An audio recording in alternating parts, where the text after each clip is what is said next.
1分钟安睡手法。Hello， 大家好，我是阿杰，今天推荐给大家一个1分钟安睡手法，学会之后不用整晚数3年。第一步，位置，就是我圈出来这个地方，两脚对称。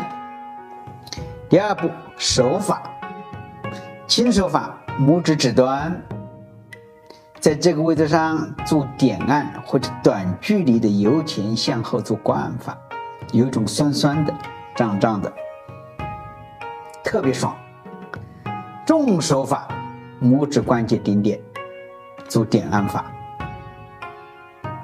做完左脚做右脚，记得每天3分钟。点赞收藏，感谢你的关注。